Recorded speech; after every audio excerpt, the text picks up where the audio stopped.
The Browns, they're putrid. They're the worst team in the NFL. The season, the 2024 season is over. Lamar Jackson can't win the playoffs. He'll win a third MVP, though, so that's great. Drew Sample is the most important piece of the Bengals offense next year. Go Joe Burrow. He deserves to be MVP. I wish he was the Browns quarterback. Kind of mean that. If you're looking for the most reactionary, silly, and unserious show on the internet, then you're home. Live from Hamilton, Ohio, it's Off the Bench by Chatterbox Sports on 1410 ESPN Radio. All right, everybody, welcome in Off the Bench, presented by United Dairy Farmers. We are off and rolling here on a Wednesday. Justin Kinner, Elliot Rearing, Jacob Tissett, Casey McAllister in the producer chair. And, we got another show, and we tricked another guest into coming on and hanging out with us today. We'll have Tommy Thrall, voice of the Reds, hanging out with us here in just a little bit. Very excited. Very excited. Welcome to the show, everybody. I'll tell you what, Jacob and I were talking about it. I guess really just Jacob was mentioning it. You know, when you wake up in the morning, and this has now become an annual tradition for me, and it's so cold that I have to go outside, start my car, and then we take the shower. So I start the car. Oh, yeah. I go outside. It's the first thing I do when I wake up, and then I come back in the house and take another 15 minutes, shower, go back outside to a fully warm car.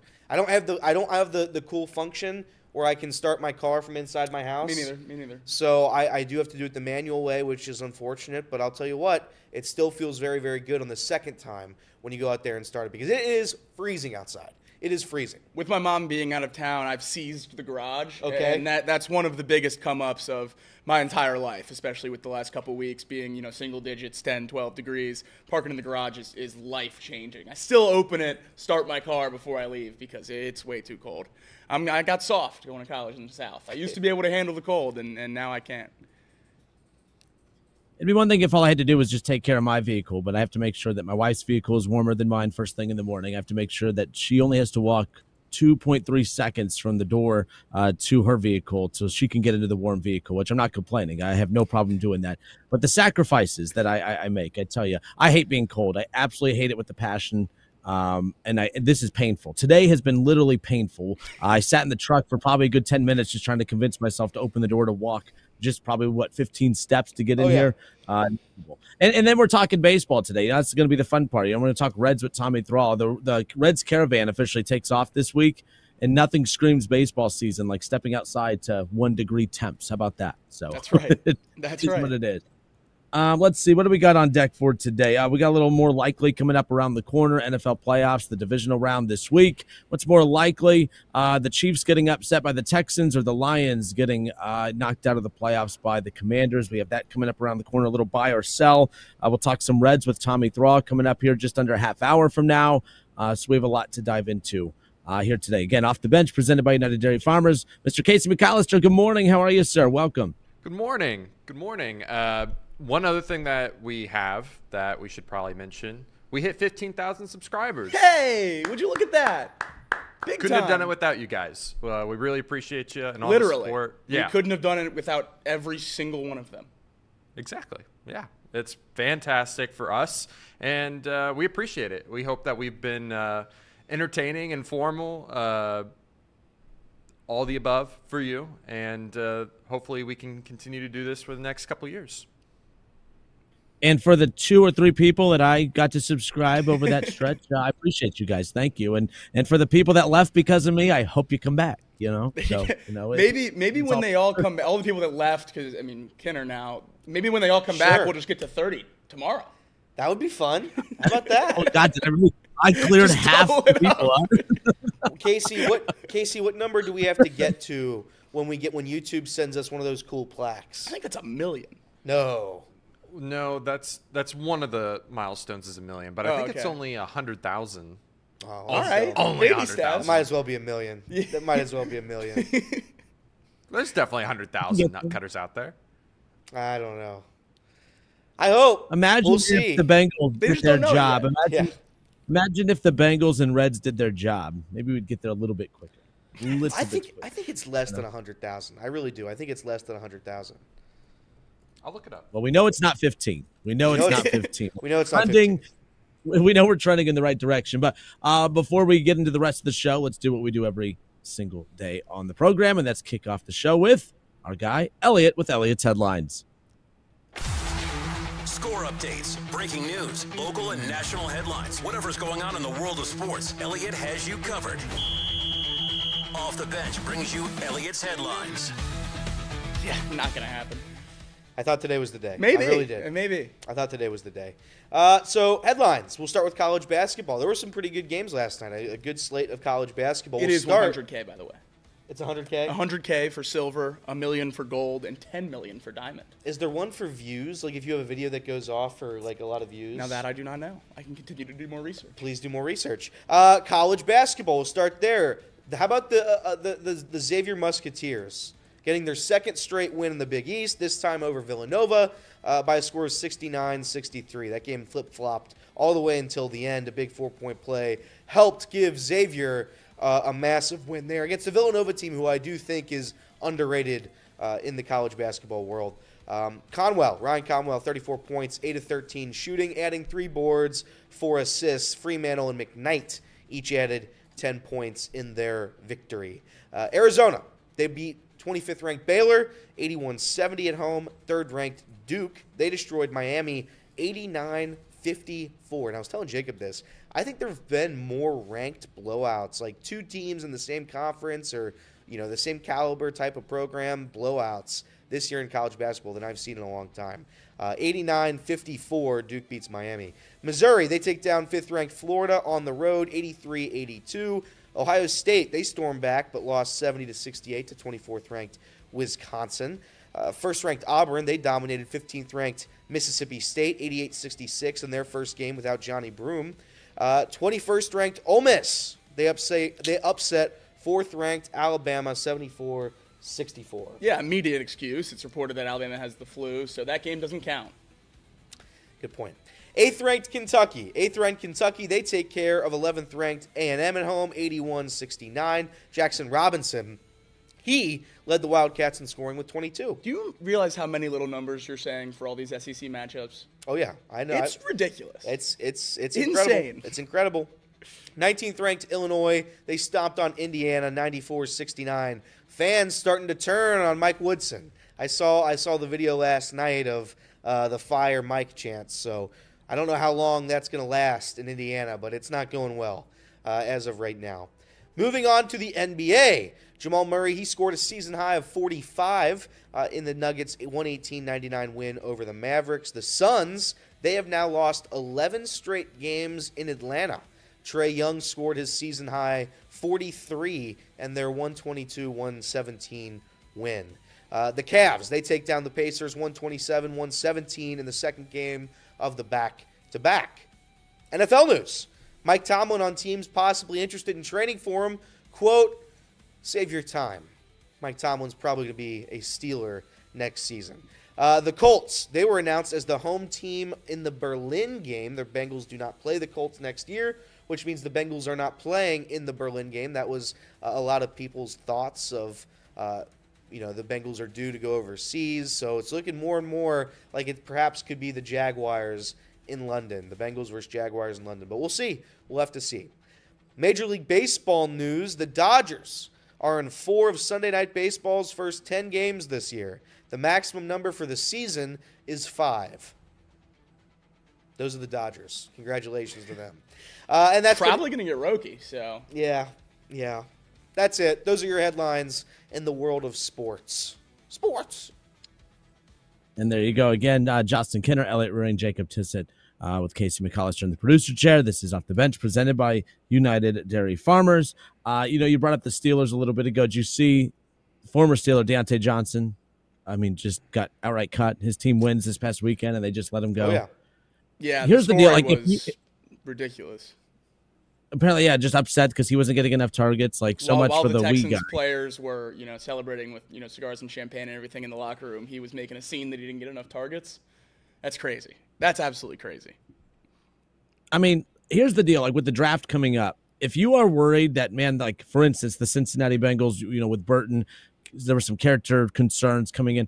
I feel like if you are a team that is looking at a wide receiver that I don't know if their character is going to be good or not. Here's how you can tell. Based on the history of the Steelers, and you look at Deontay Johnson now, you look at Chase Claypool, Juju Smith-Schuster with some of the weird character things that he's done. Obviously, you go back to Antonio Brown. You look at their current head case and Pickens that's on the team now. My thing is this. If you want to avoid drafting any disaster, any head case, any psychopath at wide receiver, all you got to do, just take a look at who the Steelers are interested in. Anytime you hear that the Steelers are interested in a wide receiver, just take them off your board. I don't even care. If it was years ago and the Steelers had Jamar Chase on their board, you take Jamar Chase off the board because chances are he's going to be a psychopath that the Steelers are interested in him. I have never seen a team that consistently just picks these types of people. It is the strangest thing I've ever seen. I don't get it. They get credit because they cut them off the team. Do your homework. And some of these guys don't have those character flaws in college. It's like once they get to the Steelers, it's like I don't know what happens when they get to Pittsburgh, but something about them, a couple screws become loose, and they become wackos the rest of the way. All I know is it's strange to me how many former Steeler wide receivers just seem to be lunatics, and that includes their current wide receiver in George Pickens. It doesn't make any sense to me. No, you're absolutely right, and we always give Tomlin the credit for leading the locker room, everything like that. It seems like there's more issues or as many issues in Pittsburgh as there is anywhere else. But Deontay Johnson getting cut from every team he's gotten cut from this year has needed a wide receiver in some way. Yeah. The Ravens, one of the best run franchises in the entire NFL, move on from him when we've talked about them needing a wide receiver for years and years. And now, obviously, Zay Flowers hurt. They certainly could use a player with Deontay Johnson's production in that lineup, but obviously they didn't think he was worth that. Pittsburgh, we've talked about them needing a wide receiver too. They were linked to so many trades this offseason, but obviously they moved off Deontay Johnson before the season. Carolina, their biggest draft need, I think everyone has circled, is getting a wide receiver 1 for Bryce Young. They still moved off Deontay Johnson. And now the Texans, we've talked about their injuries with Tank Dell, Stephon Diggs, all those guys banged up. They could use Deontay Johnson, but still want to have him anywhere but that locker room. It's crazy that he has turned off that many teams. And it's not bottom of the barrel teams. I mean, we can say whatever we want about the Steelers and Tomlin. He at least usually gets those guys to buy in while they're there. And then we figure out about this stuff afterwards. That wasn't necessarily the case with Johnson. And then to turn off the Ravens and the Texans and the Panthers all in the same season, I'd be shocked if this guy gets signed anywhere with how he's handled this whole season. And it's just crazy that people turn their nose up at the opportunity to play in the NFL, like him and Burton, like we've talked about already. You got to seize this opportunity, and obviously, some people just don't care. Yeah, and I know during headlines you mentioned it, Elliot, that obviously Mike Tomlin comes out and says, save your time, don't even kick the tires on trying to trade. Again, he has that no trade clause, so he's not going to waive that. You see all these scenarios where the Cowboys should look to try to get Mike Tomlin. Mike Tomlin will be the Steelers coach in 2025. I mean, it is 2025, but for the 2025 season, he will officially be the Steelers head coach. I don't think it's even worth debating whether that's going to be the case or not. We know that's going to be the case. And guess what? A year from now, we'll be, same date, same day, talking about the same exact thing. A Steelers team that won 9 to 10 games gets knocked out in the first round, except that one would be significant because it would tie Marvin Lewis for the longest losing streak in playoff history. So how about that? I mean, but the bottom line is this is going to be rinse, cycle, repeat.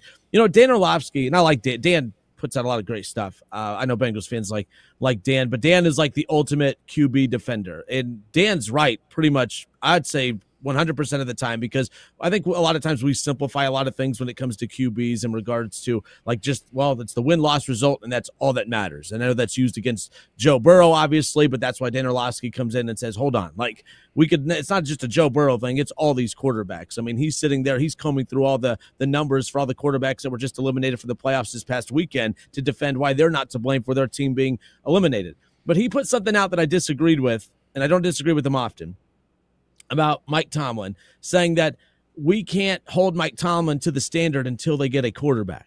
And I'm like, that doesn't make any sense to me, because at the end of the day, then there should never be a firing in the NFL unless you have a franchise quarterback.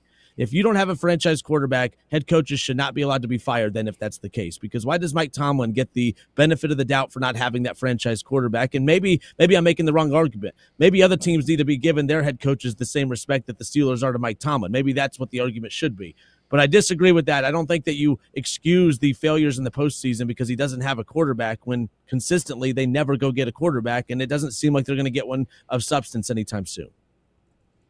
I don't know if I mean, it's interesting because the NFL is such a win now sport. I think honestly in baseball, I think that holds water a little bit, because I think if you look around and your roster is, no disrespect, but if it's anything like the Reds that they've had prior to 2023, I think there is a case to be made that a manager hasn't had the tools to be successful.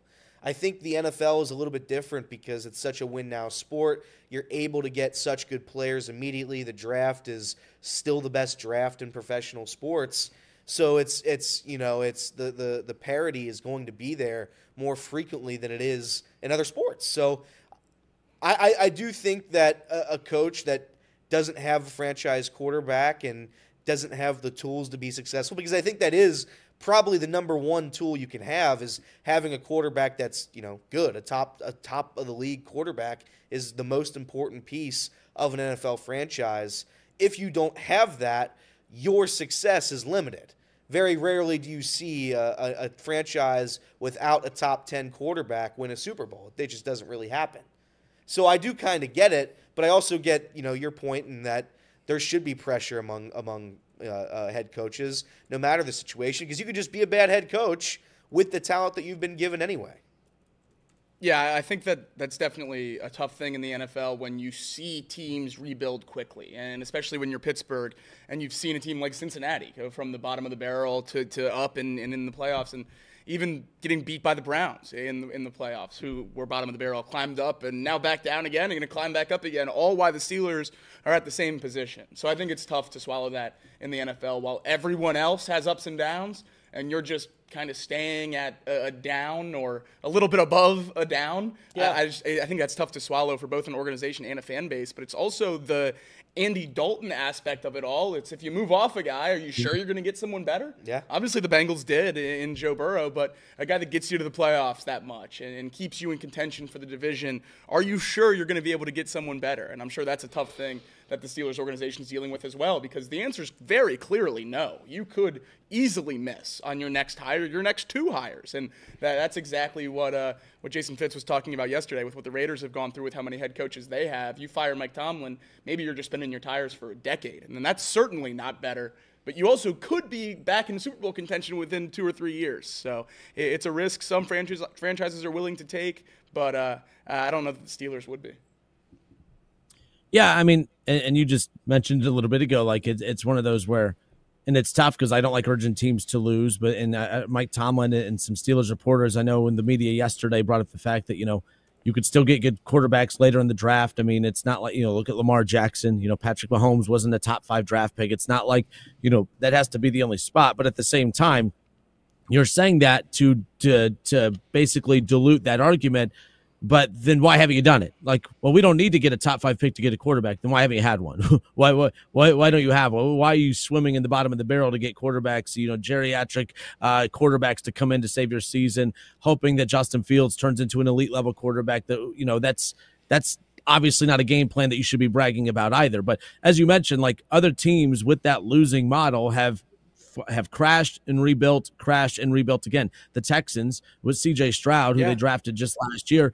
C.J. Stroud has 2 playoff wins and 2 division titles and 2 playoff appearances, and that's after they hit the reset button. Deshaun Watson had led Houston to the playoffs, multiple playoff appearances, and that's a Texans organization that has reached a playoff high, crashed, and then reached the playoff high again since the Steelers last figured it out. Same thing with the Jaguars. I mean, the Jaguars have gone from Blake Bortles and so many quarterbacks, and now with Trevor Lawrence making the playoffs and crashing. So there's so many teams. The Browns, they've made the playoffs twice. Like they've done all these things. All these bad teams have done all these things that the Steelers just haven't been able to figure out.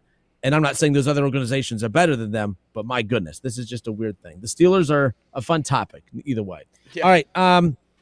Let's stay with the NFL. We're going to get to Tommy Thrall, voice of the Reds, coming up in a moment. It's wild that with this cold day like today, you look ahead, the caravan, the Reds caravan is going to depart this week. And of course, they go and make stops all throughout Reds country, and they have different panels of Reds members, former Reds, front office members. Terry Francona is going to be out on the road as well. Tommy Thrall will be out there. So we're going to talk about that with him, plus the Reds offseason, all the ups and downs of that. We'll get to that with Tommy later on in the show as well. But what is more likely which is more likely, the Lions getting knocked out of the playoffs by the Washington Commanders this coming up weekend, or CJ Stroud and the Texans knocking out the Kansas City Chiefs? Which of those scenarios is more likely? We'll get to that when we come back. More Off the Bench next.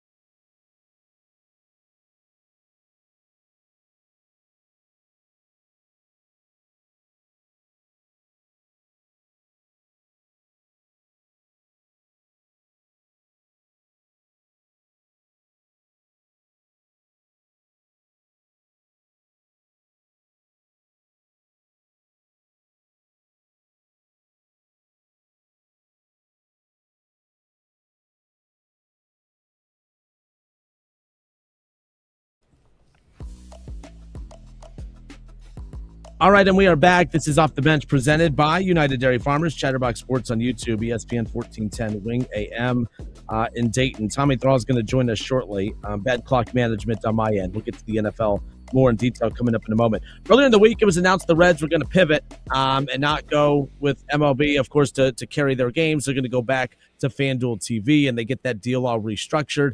We're learning more and more about what that means for the team moving forward. I said earlier in the week, guys, that, hey, at the end of the day, I'd rather watch I would rather find it more difficult to find a more talented team to watch than to watch a less talented team and find them to be easily accessible. Not that those have to be mutually exclusive, of course, but we kind of know how the Reds operate from that standpoint. But one thing that I did find interesting, something that is done with the Cleveland Cavaliers and the Columbus Blue Jackets, is the standalone option to be able to watch those teams.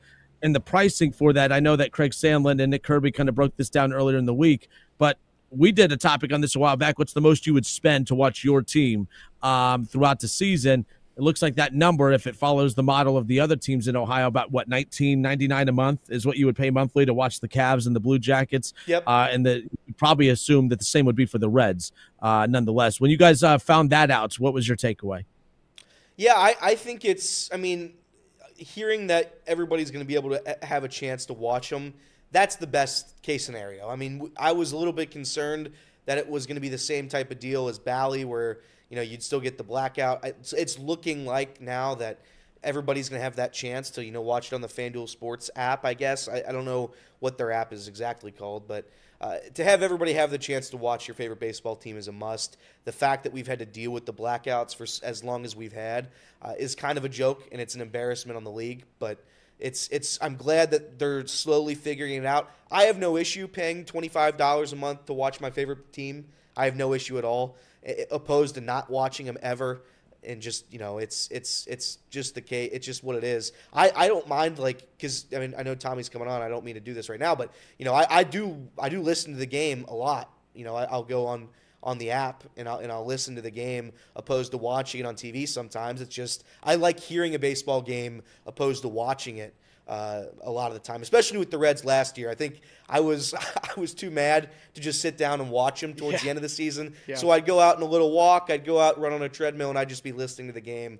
And I'd listen to Tommy and the Cowboy, and their soothing voices would help me calm down throughout the end of that season when I think we had 0 pitchers at the end and 0 players. It was just getting bad at the end. So I have no issue paying $25 a month. I don't know if that number will go up because it's 162 games opposed to 82 hockey and NBA, but we'll see. I don't think they've set the official number yet, but I think it's good. I think it's fine. And most importantly, it means hopefully more money for the organization this offseason. Yeah, I think that's the biggest thing. Nick Kroll already saying that the certainty of a TV contract gives them a little bit more flexibility. Obviously, we don't know how much to believe of that until there are moves made, but sure. At least it gives us the illusion that maybe this is going to nudge them in the direction of getting that one last signing or that one last piece that we've all been holding out all offseason for them to get. So at least in that sense, I think it's definitely a positive. And you pointed out yesterday, obviously, that the blackouts might have still been in effect. Now it seems like it's not. So it seems like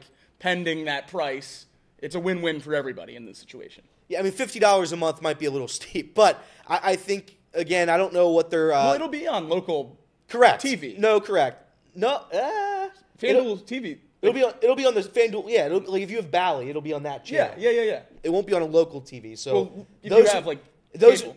those who had YouTube TV will still need to buy this or buy the $20 package. Right.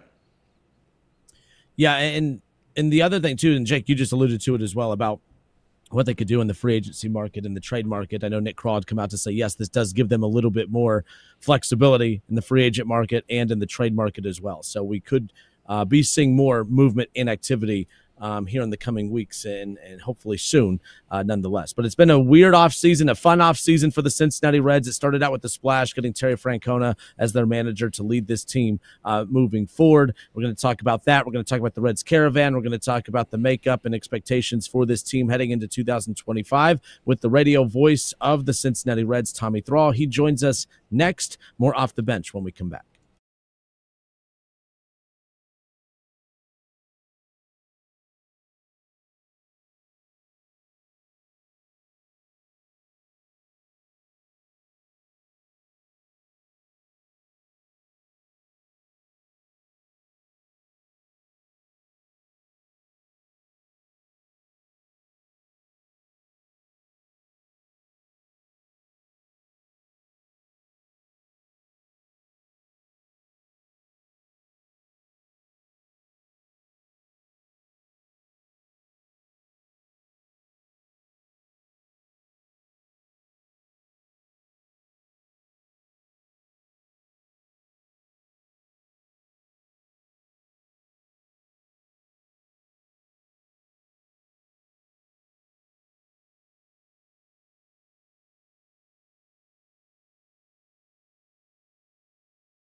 Hey y'all, this is your captain speaking here. I just want to let you all know that we're just getting Tommy ready. We're just fixing his camera up real quick, and don't go anywhere because it's going to be a good interview. So that's your update from your captain, and maybe we'll get something for these longer breaks, maybe a commercial or something. But yeah, stay tuned.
All right, Tommy Thrall is getting the camera readjusted.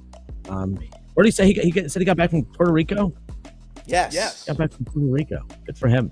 But that's pretty cool. He's giving his time right as he gets back into town. But I know he gets back from Puerto Rico, and they're all about to hit the road for the Reds Caravan coming up here, heading into this weekend. Have you been on the Caravan? Have you been to the Caravan?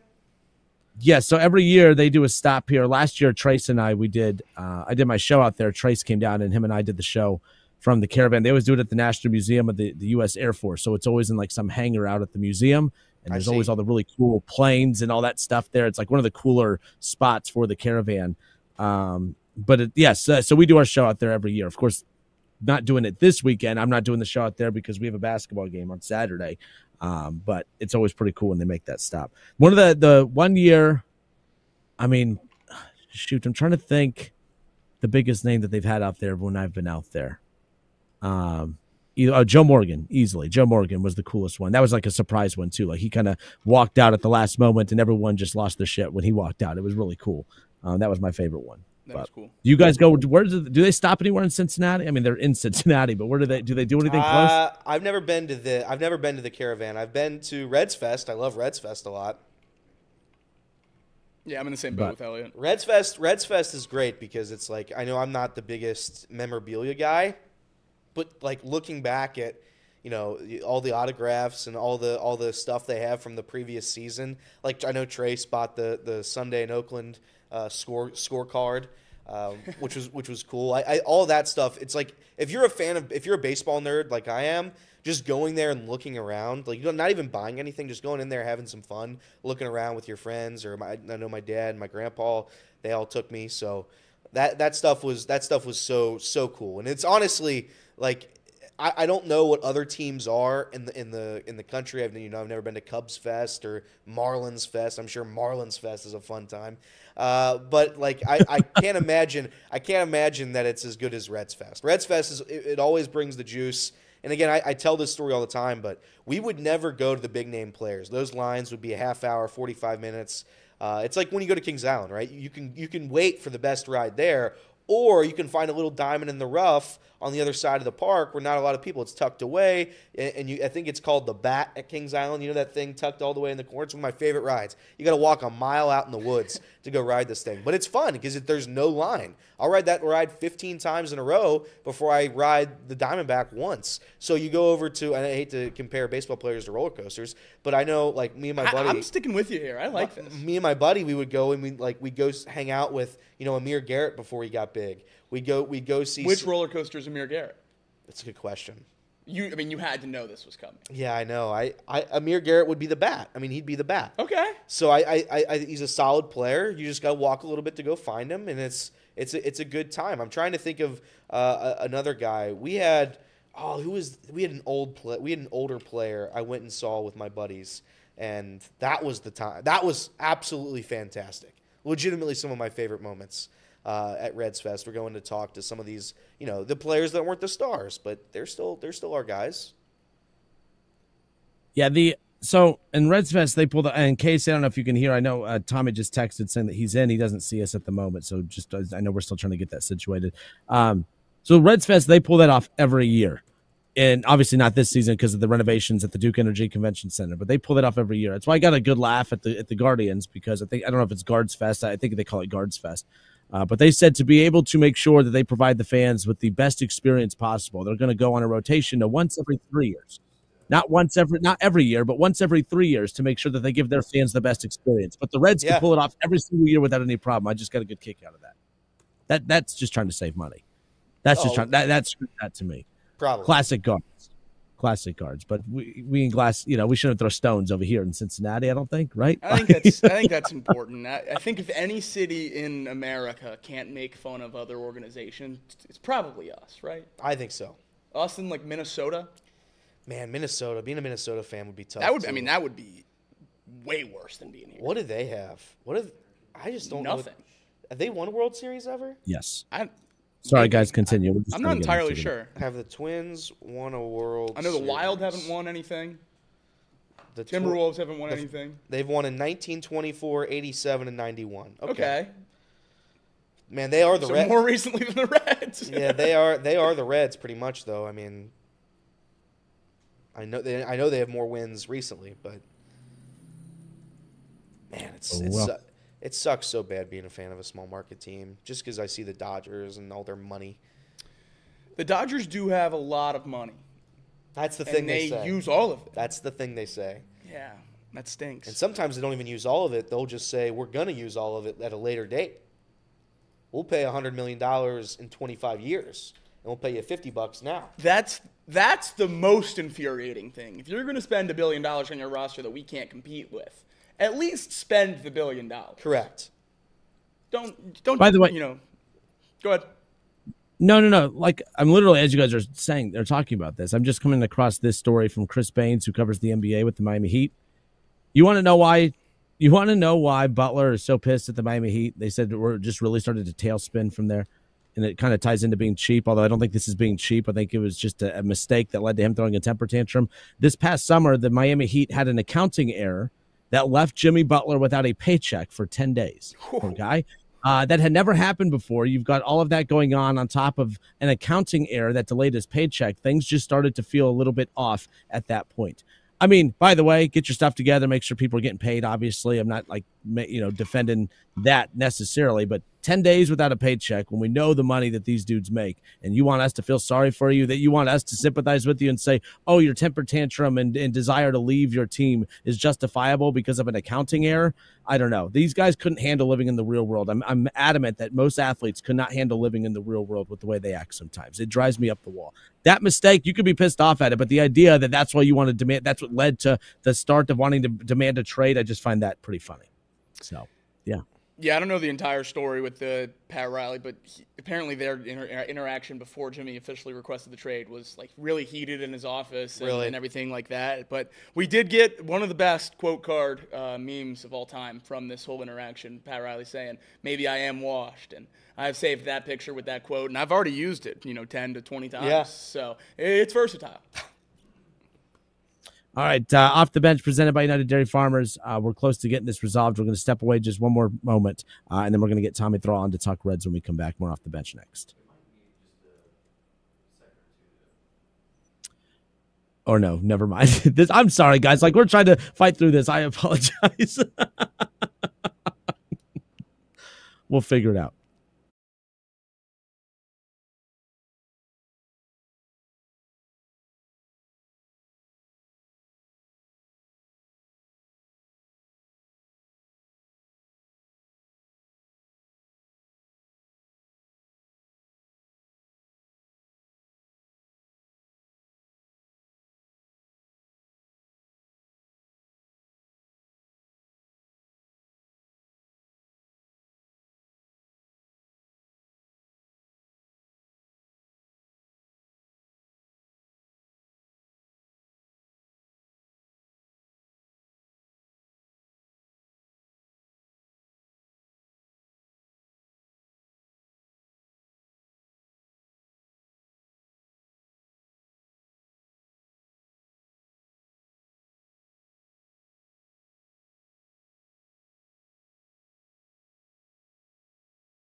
All right, and we are back. This is Off the Bench presented by United Dairy Farmers. Chatterbox Sports on YouTube, ESPN 1410 Wing AM in Dayton. Now, ESPN 1410 Wing AM in Dayton. We are Dayton's radio home for Cincinnati Reds baseball. And it's kind of weird talking baseball on the day that it's literally 1 degree outside. It's painfully cold out. It's not like baseball is at the front of your mind right now, but nonetheless, I know we're all excited for the upcoming Reds season, and you could tell Reds season's getting closer, of course, when we're talking about the Reds Caravan, the Cincinnati Reds Caravan hitting the road coming up this weekend. It'll make its annual stop in Dayton at the National Museum of the U.S. Air Force, and one of those on the panel that'll be in attendance coming up this weekend is the radio voice of the Reds, Tommy Thrall, and he's joining us now. Tommy, we appreciate your time. Thank you for being patient with us as we got all the camera stuff figured out, but we appreciate you giving us some time. Good morning. Good morning. How are you guys today? We're good, but we're not the ones getting back from Puerto Rico. What was happening in Puerto Rico? Yeah, it was kind of a nice time to get away. There was about when I left, I think there was about a foot of snow on the ground, so it was a pretty good time to get out of here and find some warm weather. So you're going to be, and then you get back. Of course, you got to hit the road right away. You got the caravan coming up. This is obviously one of the cool things that the Reds do in the offseason. We were just talking a few moments ago about Reds Fest and how cool and unique that is, and how no team in baseball does it better. But these are the two staples that the Reds do in the offseason that really kind of keep the fans engaged and locked in. Reds Fest in December, and then the caravan here in January. But you're going to be, on the caravan, kind of touring around a little bit with some other Reds members on the panel. But one of your stops this coming up weekend, Dayton at the Air Force Museum. How cool. That's always one of the most unique stops, not just because I'm in Dayton, but I've always, every time I hear anybody talk about the caravan, they say Dayton has the coolest stop just because of the wing that you're in with all the planes and all the cool stuff in the background. It is, I almost feel bad saying it, but it's because there's so many great stops on the caravan, right? Yeah. But for me personally, it's probably my favorite stop. And obviously the fans in Dayton are tremendous, but I'm a big aviation nerd. So when I got to go to the museum last year, it was the first time I'd been, and I got to see the planes and just see that hangar. It's incredible. And I still want to make it back up there just so I can spend some time. I'll spend a whole day up there easy. I mean, that place is that's like outside of baseball. Airplanes are my other passion. So it was really cool to go up there. It's a cool place to just really make a stop and get to hang out with the fans. And it's always a huge turnout, but the setting is just tremendous. I brought up the caravan from 2 years ago. I remember there was the season where the Reds were expected. This was before Ellie was called up and Matt McClain was called up. Like, this was really before we kind of got to know who these guys were and start to get excited about their futures. That there was that season where everyone was projecting the Reds to lose about 100 games, and that's always tough. I know that's tough for you. It's tough for the organization. How do you, go in front of the fans and get, excited and get them excited when it's going to be a rocky season? And I'll never forget that caravan, because I walked in thinking, oh man, there's going to be barely anybody here. And there was over 400 or 500 fans just lined up, ready just to take in the caravan. So that's what's cool about the Reds fan base is, yes, you want to provide a winner for them, no doubt. But like the loyalty and just the excitement for the organization, no matter what, that just shows the excitement of the fans, no doubt.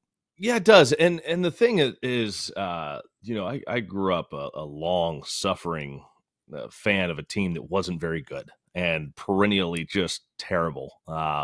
In fact, far worse than the lean Reds years. And the one thing that I always remember is just how excited I was once opening day came, because it didn't matter how bad the team was supposed to be. Baseball season was back. And it's just, I don't know, for those of us that love the game, it's just so ingrained in us that it becomes part of the rhythm of your summer. And for better or for worse, it's baseball and you love it. And when your team does give you something to be excited about and cheer for, there's nothing better. But even when things are tough, there's always still something, it seems like, to get excited about. There's that winning streak that just gives you a little glimmer of hope. Maybe when you win 5 in a row in the middle of the summer, and even though it's been maybe a tough start, all of a sudden you start to see, okay, maybe this is the turnaround, or you have a strong last couple of months of the season, and it gives you a little bit of hope going into the next year. And then with the case of this Reds team, it's guys like Ellie De La Cruz, Matt McClain. You start to see it with these guys. And, even though he struggled last year after the suspension, we saw flashes of Noelvi Marte and how good he can be 2 years ago. And those guys always give you hope. And sometimes you have a crop of young players like that. Sometimes it's a big free agent signing in the offseason. But this team, there's certainly a lot of reason to be excited about coming into this year. Tommy Thrall, radio voice of the Reds, hanging out with us. And Tommy, we kind of joked that, hey, we've been waiting for the Reds to make some noise in October for quite some time. Well, they did that. They made a lot of noise this past October, just not, in a different way. They announced the hiring of Terry Francona. And, it's interesting when the news was announced of David Bell being let go with just a handful of games left. I wasn't a fan of that unless they had a plan in place. And maybe this was the plan that was in place all along, but the build up to the announcement of Terry Francona, we had Marty Brenneman, we had so many Reds interviews, during that coaching search or managerial search. And it was one of those, like, do we really get excited about the possibility of it being Terry Francona? Like, let's not get our hopes up. What's the chances that the Reds get Terry Francona? And I'll never forget that evening when it was announced that Terry Francona was announced as the next manager of the Reds. That just kind of felt pretty surreal. It doesn't feel like something that happens for the Reds too often. That was a home run get, no pun intended. What was your initial reaction? The biggest news of the offseason, and even though it was still in the technically October of last season, Terry Francona, the manager of the Cincinnati Reds, I know you've had a chance to interact with him a bit, on the Reds Hot Stove League show and other programs like that. But that was a huge, huge get for the Cincinnati Reds. I heard from Tom Hamilton right away, and he goes, you are in for a treat. He goes, you are absolutely going to love him. And, we've had him on the hot stove twice, once on the phone, the other time was in person. And you just get the sense that you could sit there and talk baseball with him for hours, and he loves every second of it. And he understands the game, obviously. But what he understands about managing is the importance of managing people. And it's not just managing people, it's having that tough conversation with somebody to avoid a bigger problem down the stretch. Something he said that really resonated with me, and I've heard great leaders say it: deal with a problem now.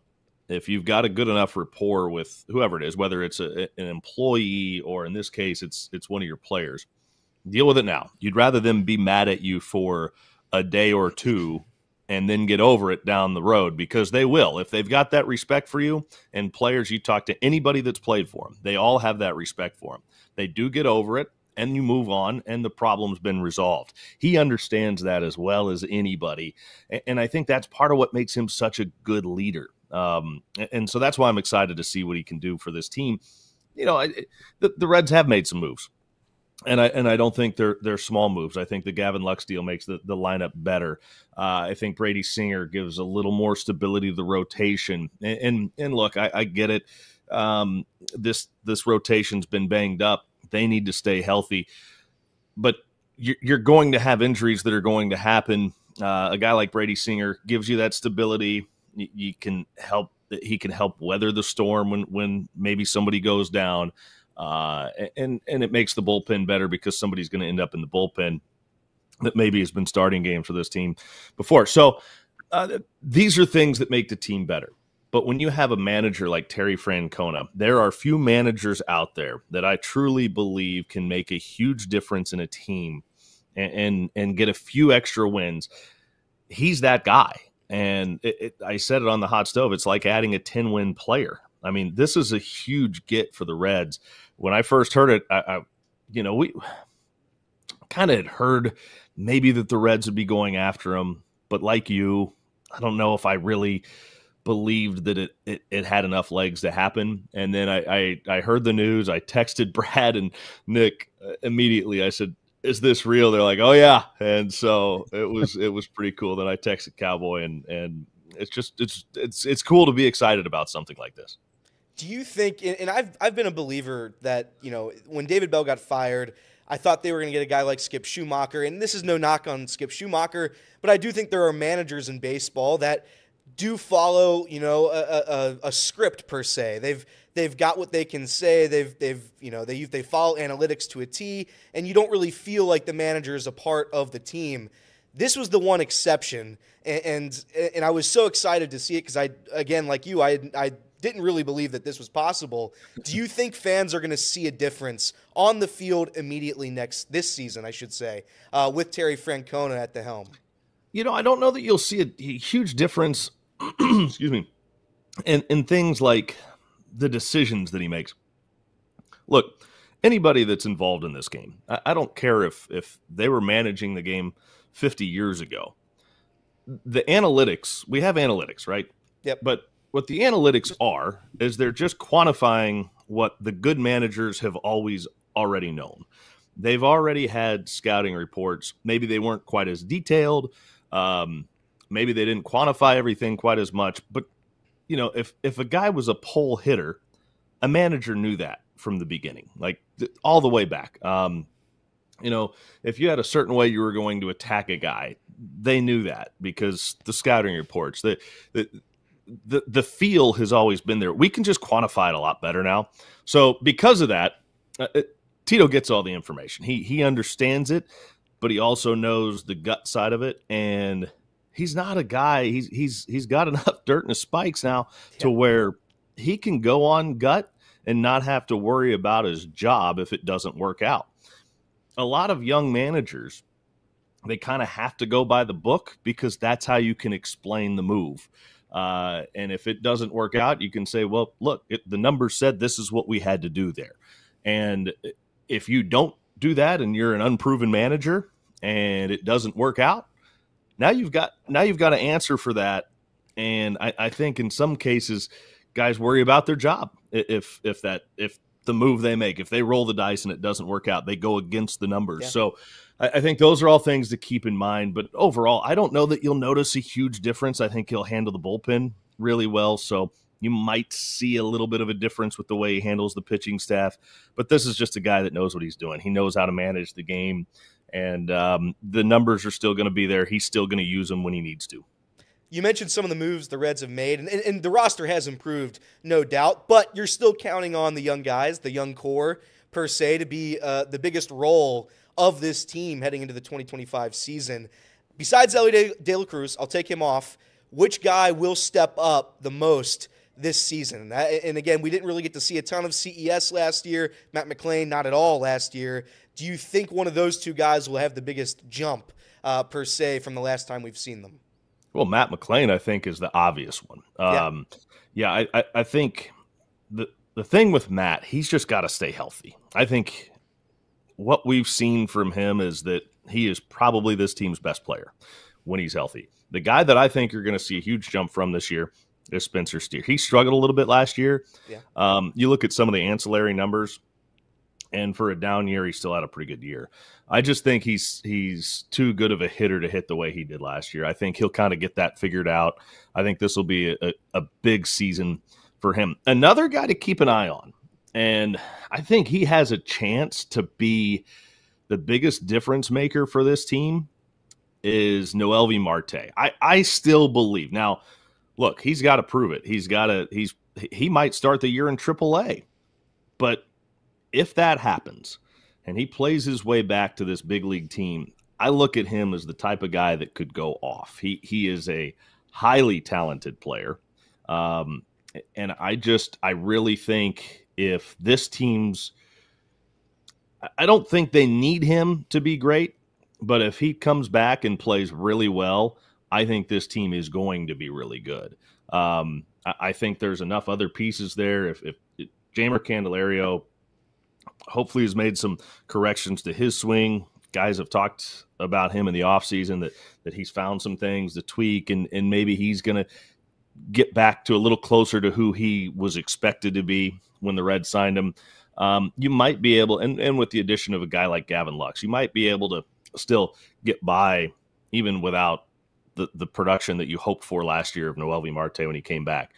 But if you get that, boy, he makes this lineup awfully dangerous. So he's a guy that I'm kind of excited to see. Now it's spring training is going to tell us kind of a lot with him. If he comes back in really good shape, that's a really good sign. And then kind of keep an eye on his work ethic during the spring and see how he looks. But he's kind of one of those guys that I'll be keying in on and to see if he's made the progress that I know we all hope he's going to make coming into this year. Nick Krall said at the beginning of the offseason that signing a free agent bat in the outfield was one of the, one of the things that had to be on the checklist. It hasn't been checked off yet. And with this new TV deal that the Reds just signed yesterday to stay with FanDuel Sports, or the formerly of Bally Sports, do you think that we're going to see that at some point this offseason? A lot of Reds fans out there thinking that we're done. I think Nick Krall said the wiggle room thing on Reds Hot Stove League, and we're trying to talk ourselves into one more move. Do you think that there's one more move left in the tank? I think there is. I don't know that it'll be a big free agent splash. Yeah. I think that's the other thing to kind of keep in mind. Nick is really good at finding a bargain, I guess, for lack of a better term. He figures out a way to find guys that are ready to have a bounce back year or kind of give you some sneaky production. And I look at a guy like Santiago Espinal. I think that was a great get for the Reds last year. It might be a move like that kind of flies in under the radar, but can still be a pretty productive move for this team. I think it'll probably be more of a trade than a free agent signing if I had to bet, but never know. I mean, like you said, hopefully this TV deal frees up a little bit of money, and maybe they do have some to spend. But I think if I were a betting man, I would probably expect it to be more in terms of a trade, more so than a big splash free agent. I hate to ask you to speculate, but as we've seen with the bigger clubs in Major League Baseball, like the Dodgers, a premium star shortstop in this league is going to get a lot of money. Do you think that there's a possibility that the Reds sign Elly De La Cruz, whether it be this year, next year? Do you think there will be a discussion? I imagine those discussions are happening now and probably every day. But do you think soon we could perhaps eventually see some urgency on the we need to sign this guy before he becomes too good? I mean, he's already unbelievable, but I worry as a fan of a small market team that once this guy wins an MVP award, he steals 75 bases, hits 35 home runs, that the dollar amount's going to be too much. Do you think that there will be a chance the Reds sign Elly De La Cruz in the near future? Sure, if you can loan him $1 billion, I think there's a great chance they could do it. Yeah, go ahead, Tommy. We can defer it. We'll pay you. We'll pay you $1 billion in 2075. Absolutely, yeah, perfect. You know what? I think I think we all want to see that happen, and I'm sure there's nobody that wants to see it happen more than Nick Krall.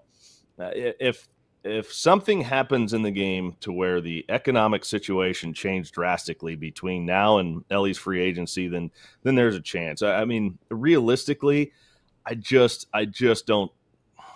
don't necessarily see it happening. And maybe I'll be wrong. I hope that I am, but given who his agent is and how his agent operates, it's going to be tough. The one thing that I think we all have to do, and trust me, I do it too. Watching this guy, he's a legend in the making, and you just kind of have to appreciate every day that you get to watch him in a Reds uniform. It's true of every player, regardless of whether they spend their whole career with a team or not.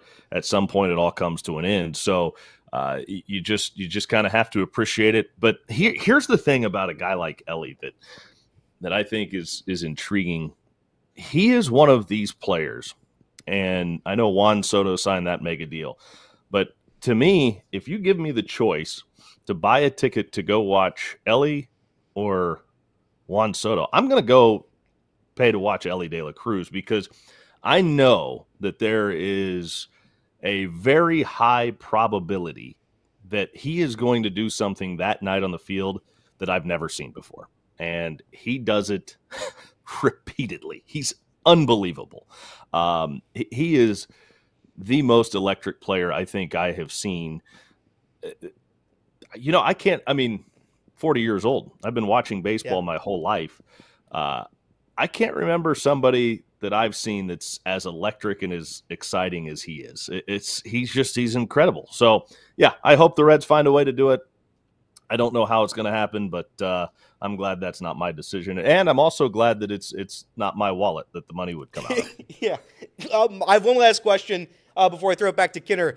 I was a member of the Reds broadcast team, the Reds radio broadcast team, for I don't know how many weeks of that 2023 season.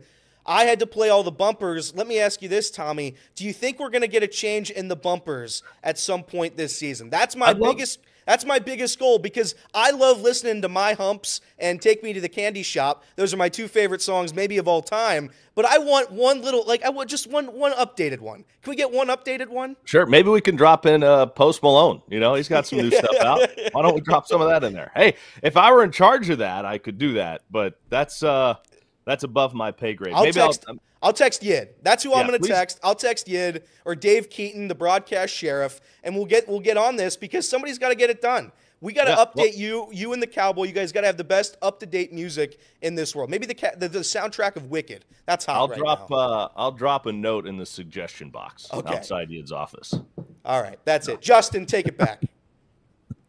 All right, Off the Bench, presented by United Dairy Farmers, radio voice of the Reds, Tommy Thrall, hanging out with us. The Reds Caravan going to be making a stop in Dayton this coming up Saturday. National Museum of the United States Air Force, always one of the cooler stops for the Caravan, and we're lucky to have that here in Dayton. Of course, Tommy, it's funny because every time we have, whether it's anyone from the TV side or the radio side, the Reds always remind me, hey, like, no gotcha radio, all that, but like, how uncomfortable is that when you're up on the panel, when sometimes you might have a member of the Castellinis, you'll have Brad Meter, you'll have Nick Kroll. What's some of the stranger, uncomfortable questions? Like, do fans put you on the spot to say something when you know that they're sitting right next to you? Like, how tough is that when you're put in that spot? That's always for me when I'm at those Caravan spots and some fans come through and ask questions. I'm always like, oh my gosh, like I don't know how you navigate through that. But what are some of the more uncomfortable things that happen when you're at these Caravans or Reds Fest when you have to answer some of these questions with the owners or team personnel sitting right there? Yeah, it's a lot of times people aren't quite as brave in person as they are maybe behind a keyboard on Twitter. So it doesn't ever get too terribly uncomfortable. There were times that people would ask about the fate of the manager on the last couple of years with maybe Nick Kroll or somebody from the front office there. But people typically don't ask questions about spending a whole lot of money. If somebody from the ownership side is sitting there, maybe they will, and usually you let them answer. But it's kind of fun to hear the questions. Everybody that's there is ready for them. Everybody that's on the panel is a professional. They can usually navigate those waters pretty good, and I think for the most part, the questions that get asked are fair. So it gives. Usually whoever's on the panel a chance to kind of address it directly from their side of things. And I think it gives the fan, that's the best part about it, is it gives the fans a chance to hear it straight from the source. And, they're genuine, they're honest answers. And that's why the Caravan exists. So we can connect with fans on a personal level and they can hear the answers to maybe tough questions that they've got and maybe kind of hear some insight and look at things through a different lens that maybe they didn't look at before. Well, the good news is you don't have to answer any fire the manager questions for quite some time. No, I think we're good on that one for a while. All right, radio voice of the Reds, Tommy Thrall, awesome enough to give us some time. Tommy, you're the best. Thank you. We appreciate the time today. All right, appreciate it, boys. Thanks so much. Thank you. All right, we'll have more Off the Bench presented by United Dairy Farmers when we come back.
All right, and we are back. This is Off the Bench, presented by United Dairy Farmers, Chatterbox Sports on YouTube, ESPN 1410 Wing AM in Dayton.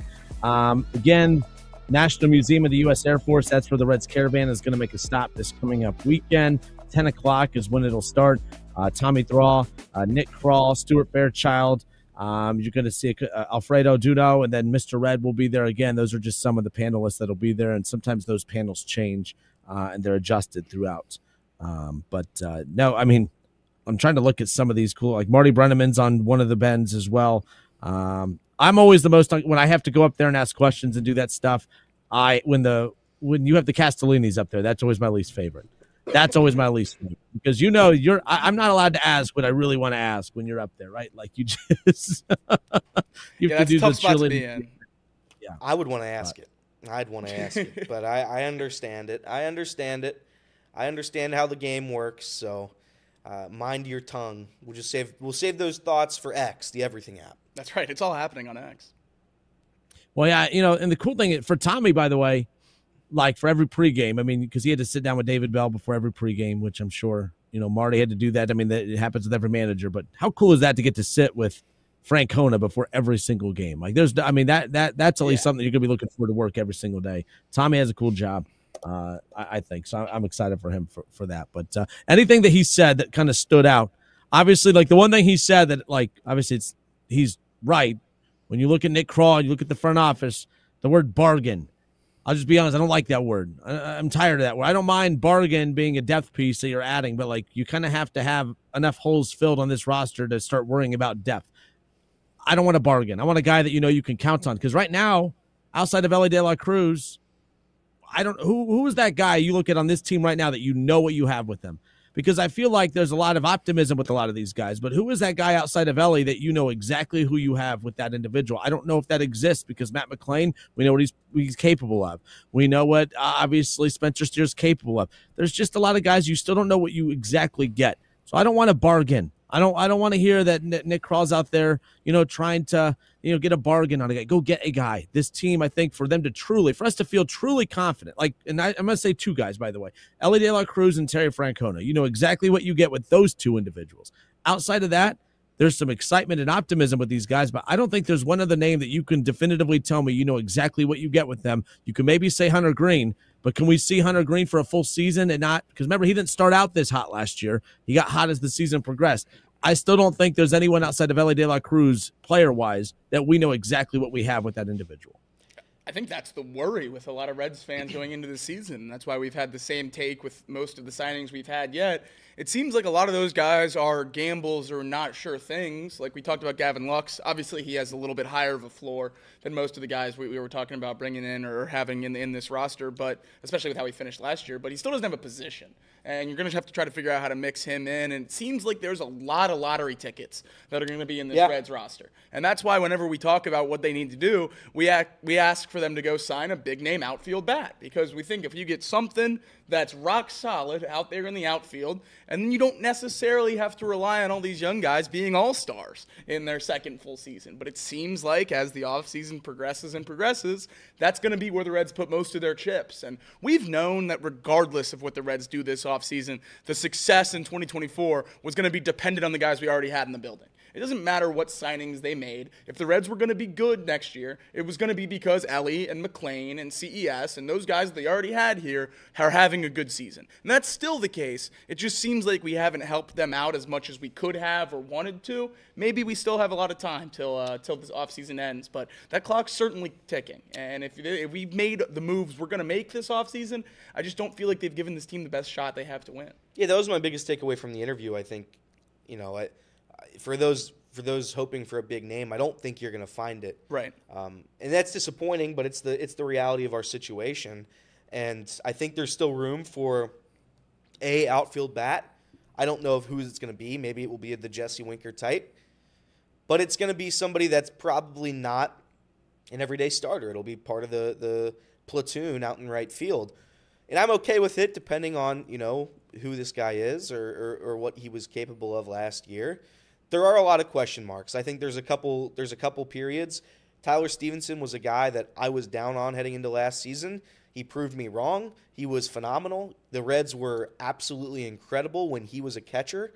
I think that's somebody you do know who you have, or at least fair one. I forgot about him. Yeah. Well, but I think that's you're still hoping you know who he is. I think you're still hoping that Tyler Stevenson's going to be the same Tyler Stevenson as he was last year. There's a ton of question marks all around this roster, and I'm hoping that they're able to stay healthy. As Tommy said, that's the number one thing. You got to be available. Best ability will always be availability, and if you're not available, I hate to say it, you're useless. I mean, you don't have a role, you don't have a function if you constantly need to be replaced. The pitching staff, I'm optimistic that the pitching staff's going to be good, but again, to give a little bit of props to Kinner here, a lot of questions there. Is Nick Lodolo going to be able to stay healthy? Andrew Abbott, what's Andrew Abbott going to be in the month of September or August? We don't know those things yet. We haven't seen it. I think Hunter Green's a period. I think we know what Hunter Green is, and this is assuming that he stays healthy. Hunter Green is a top, in my opinion, 10 pitcher in Major League Baseball. I think he's phenomenal, and we'll see if he's able to carry the load coming in. But even starting pitching wise, we don't really know. Is Nick Martinez going to be that full-time starter? Because you're paying him $21 million. You're paying him like a full-time starter. The second most sure thing of pitchers, you don't even know what he's going to do. So that's where we are, and you know you gotta do what you can when you're a small market team. I get all that. It's just sometimes frustrating not having those set positions. You know, Jacob and I made the point, I think it was last week, I want a player that has a set position. And Nick Kirby came in the chat and he said, well, you know, the Dodgers with Mookie Betts and Teoscar Hernandez and all these all-stars, they play multiple positions. If we had all the all-stars like the Dodgers, sure, I'd love to put guys from shortstop into left field, from left field into center field, from center field to third base. I'd love to do stuff like that. We just don't have the capabilities yet, at least from my eyes, that we have the talent and that we have the wherewithal to be able to do that, execute it. This season's going to be a big litmus test to see what Terry Francona has to work with for the 2026 season. And I know that's probably not what anybody wants to hear as we get ready for baseball season, but this isn't the all-in year. We're still waiting for that all-in year. It's not happening this year. It's not. We need to see what we've got still, and if they're going to be as consistent or maybe even take a step above what they did last year, the Reds will have something, and we know that, and maybe 2026 is that go year. And we'll open up that window for 2026, 2027, and maybe 2028, depending on the contract. That's what I want. I want to see progress this year. I want to see that step up. Last year, major step back on a lot of guys. Major step back. Didn't see guys. Guys weren't healthy. Guys were suspended for steroids. It was a major step back from where we were outside of a couple guys. This year, I want to see that consistent step up. Hopefully, we stay more healthy. And hopefully the Reds are able to at least be competitive for a majority of an 162-game season, which includes September, because September is that month where the Reds usually fall apart. And that's what I'm hoping for. I don't know if I'm going to get it, but that's at least the hope I have for this season. I think the win total right now is 79.5, 78.5, somewhere around that number. And I think that's a fair number. I think the Reds are going to be right around that 500 number again. The difference this year is I do think 500, oddly enough, is going to be close to winning the division. I don't know what that number is going to be. I imagine it's going to be 85. That's at least what I said last year. I know that number grew, obviously, as the season went on. Teams beat my expectations. But this year I do expect 85 to get the job done. I don't think it's a good division this year.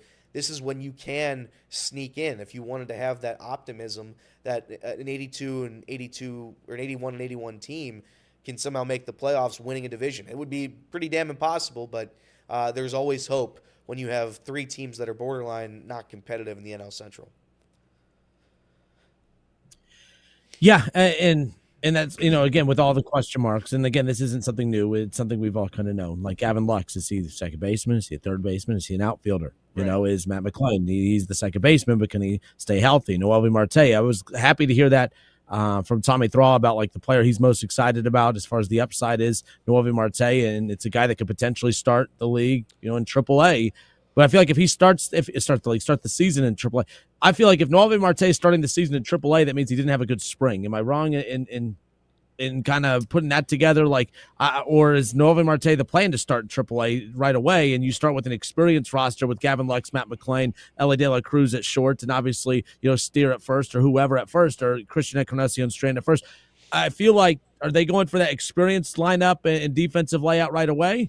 Or is Noelvi Marte a realistic possibility to be on that opening day roster? I think him starting in AAA doesn't start with a bad spring. It started with a bad fall and going down to the Dominican League and struggling there as well. I think he had opportunities this offseason to have shown the Reds by now that last year was an outlier. Yeah. And the fact that he hasn't, I think that's why they're going through some of these, other plans for in case that never comes back. I think that's something that they have to start, worrying about and trying to prepare for if that rookie Noelvi Marte doesn't come back. And that would be a real shame, but it's certainly a possibility now. And how we've seen the last couple months go, even after the MLB season, I hate to say that maybe it's more likely than not that this is the player he is. I'm not giving up on a young guy this early in his career, but I would certainly guess that he's going to start in AAA.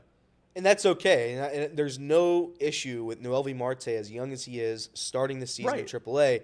I'm in the firm belief that, and I'm going to be on the wrong side of this, and that's fine. But giving this guy more at-bats in a team where we hope to be competitive isn't helping anybody. It's not helping Noelvi get better, and it's not helping the Reds win games.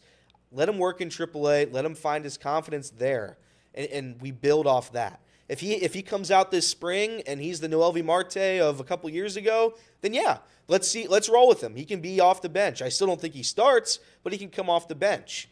I just don't want to give this guy a ton of at-bats, have him hit a $195, commit more errors than anybody else defensively, finish the year with a -2 WAR again, and call it a productive season, because it wasn't. It was a failed season. So I'm hoping, and I think he had to play last year out of necessity, given all the injuries the Reds suffered. So we'll see what happens this year. I'm not going to be shocked if he starts in AAA, nor am I going to be upset if he starts in AAA. I think it's the right move. I think Espinal and, I guess potentially what we're talking about right now is Gavin Lux. I think that's a decent third base spot, and hopefully Jeimer Candelario can be a guy that can play baseball on a daily basis at a high level. We're paying him to, so that would certainly be nice. But yeah, I think the roster is not in a terrible spot without Noelvi Marte. Now, the ceiling of this team goes down significantly with him not being what we thought he was going to be. Trading Luis Castillo and him being the main return of that trade. A lot of Reds fans have been holding on to Noelvi Marte's name for a while now about being a key piece of this team. It's Ellie McClain and Noelvi as the second short and third, and people have been holding on to that infield for a long time now. And if Noelvi's not going to be what we all wanted him to be and what we saw he was when he originally came up, I think though that might not hurt the Reds right now, it definitely hurts their ceiling as we move forward and talk about projecting this core, because he was supposed to be a really, really good player. I hope he still has it in there somewhere. I'm not giving up on him yet, but it certainly doesn't look like at least the start of 2025 he's going to be involved at third base. Look, it's mid-January right now. Still plenty of time between now and opening day to debate the win totals that are going to be put out there for this team. Elliot, you alluded to it a little bit ago. BetMGM put out the NL Central win total over-unders for, at least as we sit here right now, mid-January. The Cubs have they're set at 86.5. The Brewers at 82.5, and the Reds come in third in the Central at 78.5. Pirates 76 and the Cardinals 76.5 as well. So you look at the Reds 78.5. I learned last year I was, I thought I knew more than Vegas. I was mocking Vegas. What do they know? This team's going to win way more games. They're going to win the World freaking Series, baby. I'm not questioning Vegas anymore. However, 78.5 wins. Where are we at? How we feel about that win total right now, at least as we sit here in mid-January? Yeah, I was right on 2 years ago by taking the over. I was wrong last year by taking the over. And spoiler alert, I'm probably going to take the over again, and we'll see how it goes. Yes. But, yeah, if I could just bet on overall dissatisfaction and pain, I don't know what the win total will be, but like 2 less than getting into the playoffs, something like that to maximize Reds fans' pain, I would probably bet on that because that's what we usually get. I think they're a 75-win team. So as of right now, Elliot, you're saying they're not a playoff team? Correct. As we sit here right now? Oh, that's Correct. fair. I'm not like pushing I don't think they've added enough offensively to fix their biggest issue last year, which was offense. Is there a single piece that they can still add and push you into playoffs, or is it multiple? It would be. It would have to be a big name. That's what it would take. An Anthony Santander. That's literally it. A name like that. Yeah. A Jesse Winker does nothing for me. It's an okay move. It's probably better than what Will Benson will give you. Granted, what he did last year was very, very bad, and maybe he can only go up from there, but we'll see what happens. But as of right now, the roster's relatively the same. It's just you're banking on guys to be healthy this time around, which is, in my opinion, a bad place to be. I don't like banking on injured guys to be healthy as the main reason for success. You have to do it. I mean, that's where the Reds are. You have to have Matt McClain be good. But our good friend Reed Mouse has said it, and I think it's a fair point by him. It started out as a bit, and it's come true. It's come true. There's so much pressure on Matt McClain to be good, and you even heard it in that interview with Tommy. Especially as Tommy said that, Matt might be the best player on the team next year. I keep saying next year. This year, if that's the case, he needs to play 148 games, 150 games. He needs to play a lot. We haven't seen that. And you're asking a guy to do something that he's never – I'm not going to ask Nick Lodolo to be healthy anymore. I'm not going to do it. If he's healthy, great. But we know that he wasn't last year, and we know he wasn't the year before. Matt McClain, I get it. They might be fluke injuries. Hopefully we're done this year. I'm just as a pessimist, I'm a little bit scared that this season isn't going to go the Reds' way again. And that's, it is what it is. They made the roster better. I think they improved. From a standpoint that last year everybody got hurt and everything like that, we have a little bit more depth. But I don't see a world where the Reds make the playoffs this year. I don't think the roster is good enough. That rotation, because of the question marks that we have with everything else, are we not giving that rotation enough respect? Because I really like the Reds rotation. No, I'm going to beat you to it. I know injuries. Like, yes, if they stay healthy, but that rotation is why, in the depth of the bullpen, at least that we hope, I think is why I'm willing to overlook some of the deficiencies, because I think the pitching is way better than it was a year ago at this time.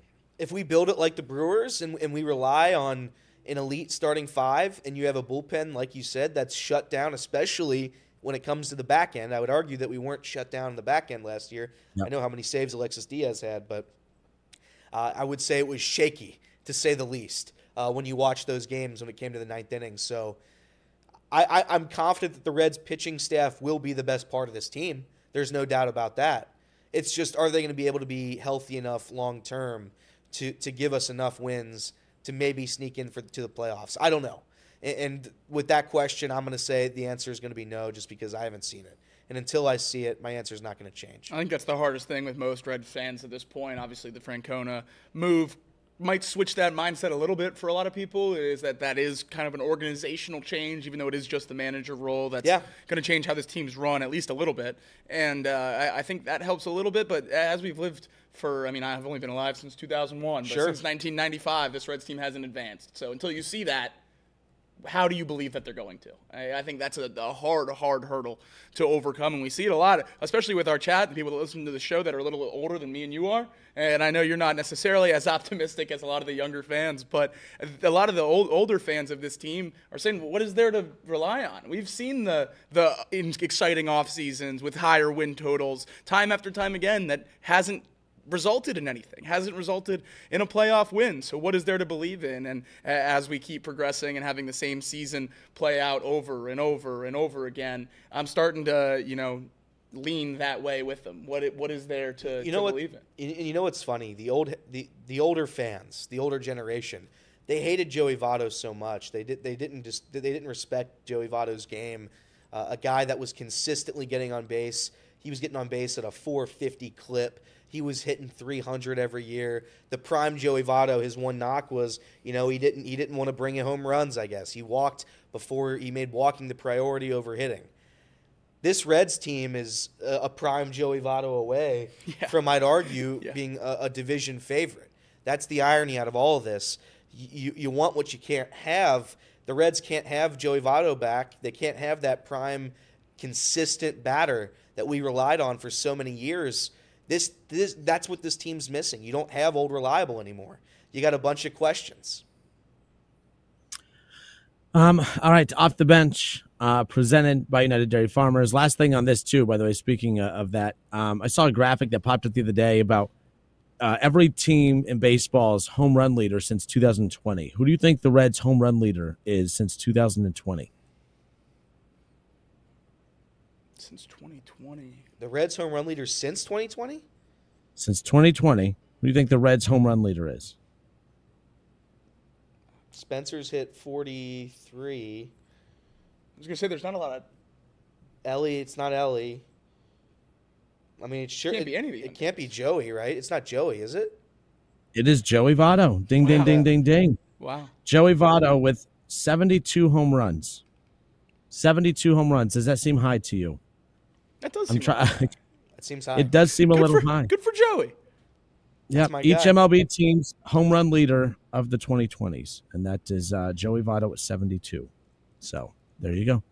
All right, Off the Bench presented by United Dairy Farmers. Want to talk Bearcats or we want to talk NFL? I'll let you guys pick. What do you guys want to discuss when we come back? Want to do Bearcats? We can do Bearcats. Let's do Bearcats. Let's get real sad. Bearcats.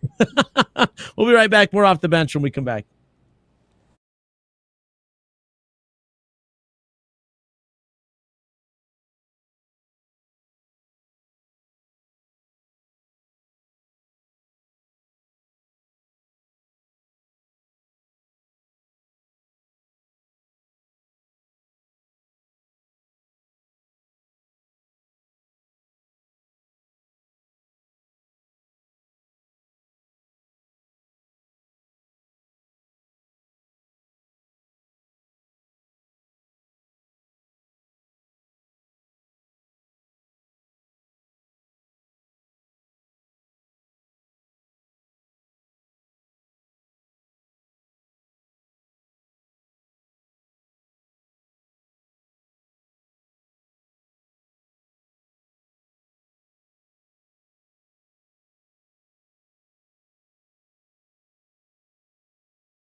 All right, and we are back. This is Off the Bench presented by United Dairy Farmers. Bearcats news, or Bearcats in just a second. Jake, you just mentioned it.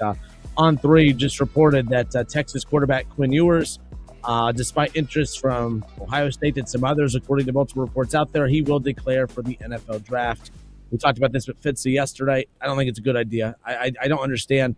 I thought we would see in college football, especially with NIL now, a guy that watched his NFL draft status just continue to, go backwards, to regress over and over and over. You can go back to college, make anywhere between $3 to $6 million, and probably be a top draft pick next season.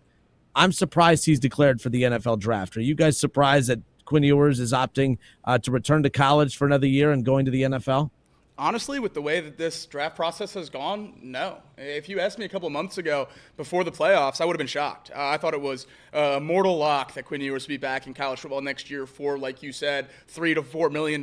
But with Carson Beck coming back and going to Miami, with Drew Aller not going to the draft, Quinn Ewers is a coin flip for QB3 with Jalen Milroe in this draft class.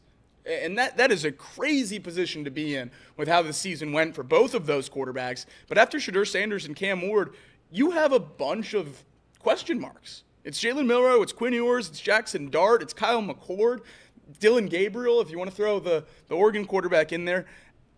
I just think with the way that this draft class shook out and where quarterbacks ended up deciding to go and come back, it kind of made sense for Ewers to go to the draft. I don't know where he could possibly go in the country next year that would have more talent than Texas had this year. Ohio State, maybe, obviously with how Jeremiah Smith has been playing lately, he'll be the number 1 receiver in the country next year as a true sophomore. But Jonte Cook, Matthew Golden, Isaiah Bond, Jadon Blue in the backfield, the NFL offensive line and NFL defense, you can't get much better than Texas. And if Quinn transfers to anywhere but one of those blue chip programs you just mentioned, which would probably be the case, he was linked to Michigan State as well, as Jason Fitz said yesterday, he'd be playing with a lot less, and he'd have a chance to really tank that draft stock. And if he thinks he's the 3rd quarterback off the board, whether that's a first-round pick or in the 2nd round, that still might be better than wherever he ends up next year. So with the way the quarterback class shakes out, yeah, I think Quinn going to the draft makes sense. I mean, I'm not shocked because if I'm going to be honest, I think if Quinn stayed another year in college, I think his deficiencies would be highlighted even more than they were this year. Yeah, it's you're betting right now that what you've done is enough or what you can do will be greater.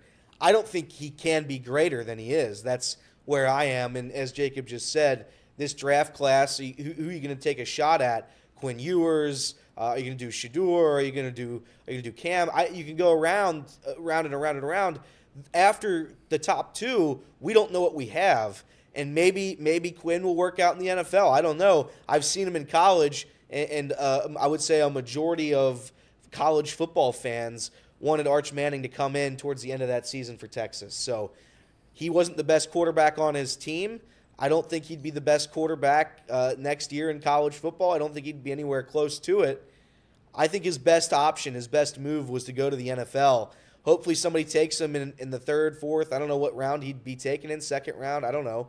I think he has a better shot there and working his way up as a backup quarterback next season in the NFL than he does as a starting quarterback at wherever in college. I think it's a pretty tough pill to swallow as the number one recruit out of high school, the 3-year starter at your hometown school of Texas, to be ushered out. If he wanted to come back to college football next year, it wouldn't have been at Texas. Yeah. So I think that plays a role as well. If he could have returned to Texas and started next year, finished out his career at Texas, then I think maybe it's more of a likelihood. But with the only option being to transfer, I think that's a tough pill to swallow if you're Quinn Ewers. And obviously this declaration coming today is the deadline for non-championship teams to declare for the draft. Obviously Notre Dame and Ohio State players have a little bit more time, a lot of notable players on both of those teams. But a guy we've talked about for the Bengals a lot, a guy that I love, James Pierce Jr., still has not declared from the draft from Tennessee. So he has a couple more hours today to do so, but that would be a big hit to the first-round edge group if he decides to come back to Tennessee, and with that being a major position of need for the Bengals, that we're circling a lot of edge rushers to potentially go to the Bengals at 17. If you take one of those first-round talents out of there,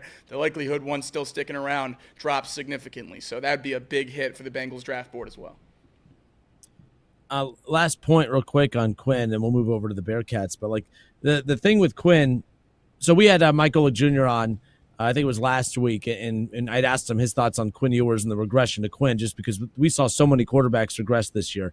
When you look back coming into the season, when we're talking Jalen Milroe, we're talking Carson Beck, we're talking Quinn Ewers, and Jackson Dart may still be a guy that's getting a lot of love in the draft process as we get closer to that. But all these names we were throwing out coming into the season, saying look out for these guys, and not only were we not looking out for them, we were looking at where the hell do they go, because that's how much these guys regress. Now, to Quinn Ewers' credit, this is a guy that still found a way to win football games, even though not playing at the level of which we anticipated him to do. I mean, continuously taking Texas to the playoffs, to the Final Four, within a play in both seasons of leading his team to a national championship. I mean, Quinn, a very solid Texas quarterback. He had a very good career at Texas, no doubt about it. I didn't like the idea of, if he did get pushed out, just to hand the reins over to Arch Manning because he's a Manning. And what if Quinn goes on to win a national championship elsewhere? I think that would have been a much more horrible look for Texas than when Ohio State lost Joe Burrow, who would go on to win a national title for LSU, as far as that goes. Quinn, so when we had Mike Golick Jr. on last week, he brought up the fact that he's not going to be surprised if after the season we find out that he had some major injury that he was fighting through, because he was shocked by the regression as well. Bottom line is, I thought he could have served another season in college and been better off for it. I know what you're saying, Jake. Right now, not a lot of great quarterbacks out there. He could benefit from that, stacking up against those not so great quarterbacks in this draft. But imagine if he did go to Ohio State. Imagine if you're Quinn Ewers and you're healthy and you go to Ohio State and you have Jeremiah Smith and Carnell Tate, those two receivers to throw the football to. I think that, playing in Ryan Day's offense and, their second go-around with Ohio State, I thought that would have been a great way to kind of build up his draft status again and not just be a guy that you hope goes in the second or third round, but a guy that you would be saying, man, I think he can go second or third or maybe one overall next year. So who knows? The pushback to that I would have is, why would Ohio State have interest in that? What would Ohio State gain from that? There was plenty of reports out there that Ohio State was kicking the tires on Carson Beck and kicking the tires on Quinn Ewers. All the local guys said the Beck stuff was nonsense by national media. The Ewers stuff definitely had a little bit more ground to it, but I don't think Ohio State benefits at all from a one-year rental at quarterback. You lose Julian Sayin, who's been in the room since transferring from Alabama, the number one quarterback 2 years ago. You have Tavian St. Clair waiting in the wings. College football teams, you benefit from having a multi-year starter. And Ohio State just going from 1 year McCord to 1 year Will Howard to 1 year of Quinn Ewers, I think that would have been a pretty bad look for Ohio State in terms of building something long-term. I like multi-year starters. I think Ohio State dodged a bullet by not getting a guy like Quinn Ewers. Possibly. I'm not going to say Ohio State dodged a bullet by getting a guy with 2 years of experience. It's led Texas to the semifinals 2 years in a row within a play of a national championship. But I do know what you're saying. I'd take the stability over 1 year of that.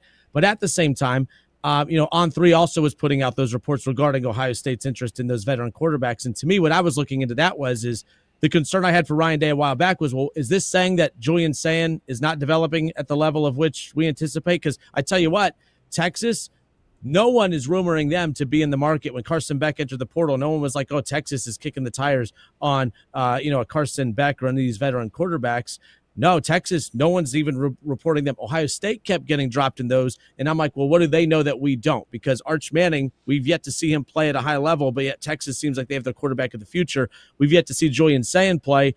And Ohio State keeps getting dropped in the rumor mill for some of these quarterbacks in the portal. That would be my only pushback on that, is why is Texas being left alone, but Ohio State's being in on some of these conversations. Bottom line is, you're right. They probably avoided a disaster there. I think it's best for recruiting. I think young quarterbacks coming out of high school need to see that they can go to Ohio State and actually win the job. You don't want to get in the habit of 1 year of Kyle McCord, 1 year of Will Howard, 1 year of Quinn Ewers, and then have to keep doing that. Notre Dame, that's the route they're going. That's the route Miami's going. I don't think Ohio State's one of those. I think Ohio State's a good enough program to develop quarterbacks and have them for that long haul. We're both saying the same thing, just differently, I guess. But either way, Quinn's going to the NFL, so we'll see when it's all said and done. But I don't like his style of play anyways in today's NFL. Look at all the QBs left in the playoff right now, all mobile quarterbacks. Like I don't want that type of quarterback, to be quite honest with you. So we'll see. All right, Bearcats talk. I threw this out, I think yesterday or the day before. I know earlier, talking about the struggles when you look at the football program with their head coach. Like, how long does he have left? You look at the fact that the Bearcats with Wes Miller right now, and Wes Miller's not doing a horrific job, but obviously this isn't the same feels for this team that you guys had to start the season. Yeah, we're getting Bearcat fans. What's that? Yeah. If you could go back, if you could say, okay, you could bring Luke Fickell back to the football program or Mick Cronin back to the basketball program, which one of those would make a bigger difference in your opinion? If you could just pick one of those to come back to save the state of both of these programs right now, which one are you picking, Mick Cronin or Luke Fickell, basketball and football? I think right now what you're seeing with Wes, though it's frustrating and it's brutal to watch, I do think he's doing his job as a recruiter. I think he's bringing in exciting players. He's bringing in talent. I'm excited to watch him play. I'm just disappointed after the game finishes. It's a bad place to be, but he is doing a good job at the other stuff. He's getting the program excited. Fans are excited to go into Fifth Third Arena. I got a cough. Give me 1 second. I'm sorry. Yeah, I'll pick it up. I'll pick up the slack. I'm not nearly as big of a fan as you guys. Well, it's so frustrating because I think that we want so much more. He's given us that desire to love UC basketball again, where it was gone all 4 years ago, 3 years ago, whatever it was. Luke Fickell, though, for the football program, brought us to national relevance. He brought us to maybe the pinnacle of the program. So to say I wouldn't take that over Mick would be a little bit silly. Luke Fickell in 1, 2, 3, 4, 5 years with the Bearcats, 6 years, sorry. He made 4 straight bowl games. He almost should have. I mean, he probably should have beaten Georgia in the Peach Bowl. You play in the Cotton Bowl in the playoff, the 14 playoff against Alabama. You lose it, but you get as high as about you can go as a non-power team.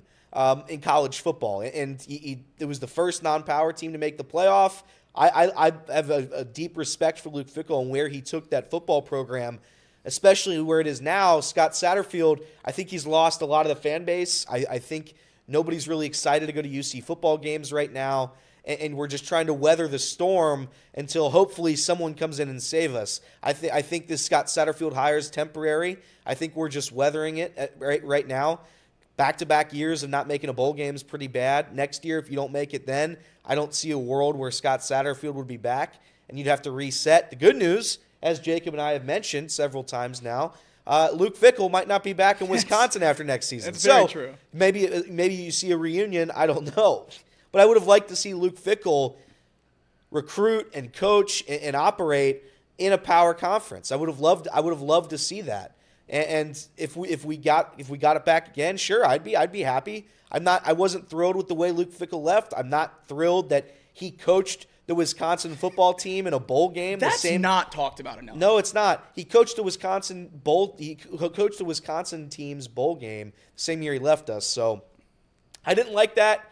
I didn't like the way it ended. I didn't like the way it ended with Brian Kelly. You rarely like the way it ends when your college football coach jumps ship to go to a better program. I would say Wisconsin's not a much better program than UC, but that's just my opinion.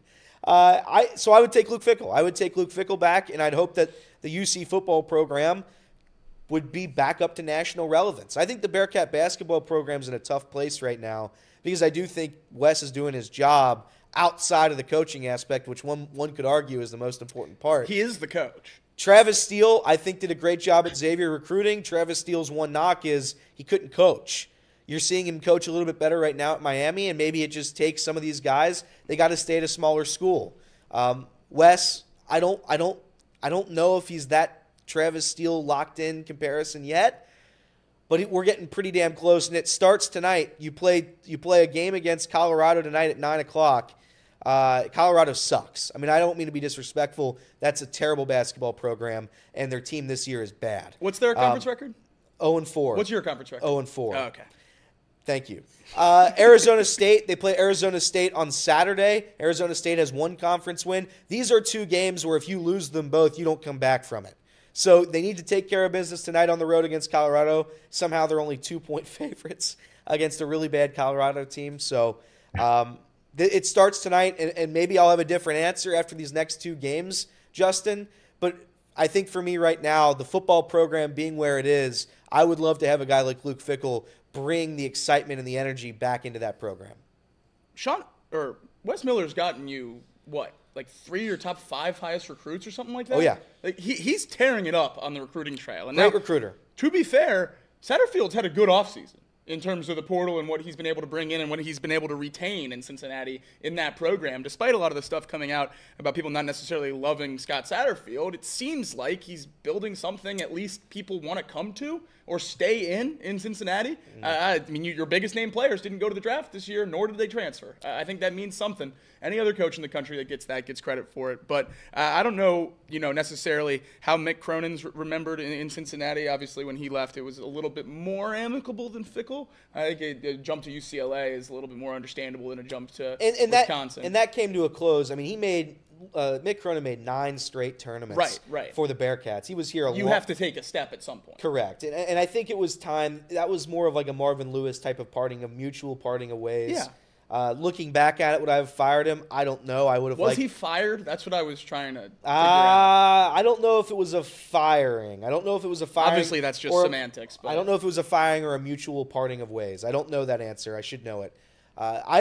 Here's my thing. I think that football has, especially in today's landscape, it just draws so many more eyeballs. Absolutely. And it's so much more exciting for everybody than college. I love college basketball. I know Justin loves college basketball too. I just know college football is better for the school to have a good elite football program. And I think that you have more of a chance with Luke Fickell than Scott Satterfield. Now, obviously, the semifinals in college football, the college football playoff that UC made, it's not fair to compare that to the Final Four in college basketball. What would you say is the equivalent for the UC basketball program as it was for UC football to sneak in and get that 4th seed? I don't know. Because it's UC basketball. In terms of seasonal enjoyment and satisfaction with the coach, I guess. So rephrase your question to me real quick. When Fickell and UC made the Final Four. Okay. You felt great. Program was at the highest point. I did. A Final Four for UC basketball is further than that. Correct. It's not a fair comparison. What is the seasonal comparison for UC basketball, where you have a similar level of joy with the coach in the program? Sweet 16. Okay. I would say Sweet 16 is probably that answer. But again, it's hard to answer that because... So do you think Wes Miller has a better chance of getting to a Sweet 16 or Scott Satterfield getting to a college football playoff?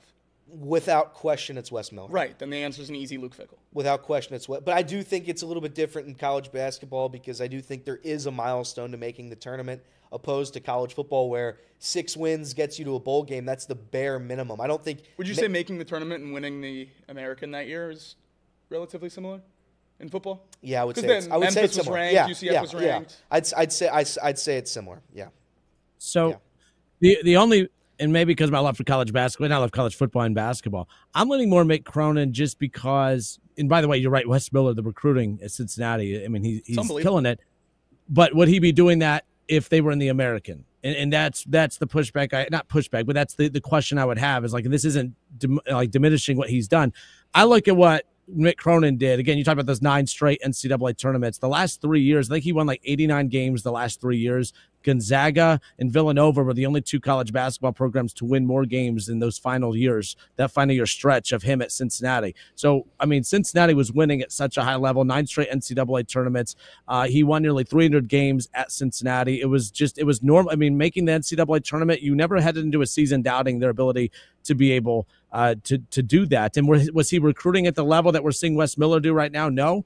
But, I mean, when you look at the Sean Kilpatricks and you look at the Cumberlands and you look at the guys that were developed, and I'm just using some of those recent players, not throughout his longevity in Cincinnati, I think that he had more of an uphill climb to battle against than Wes Miller does when you look at the fact that you're in a Power 4 conference now, NIL, now you have more funds, there's more revenue and ways to be able to go out and get better players.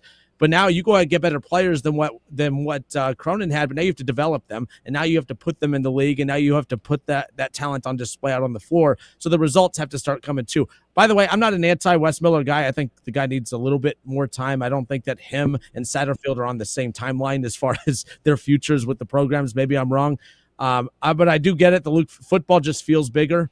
So if Fickell could come back and put Cincinnati back on a national prominent scale like he had the first time, then yes, it's Luke Fickell. But as far as consistency, you never had to worry about Cincinnati's NCAA tournament hopes whenever Cronin was here.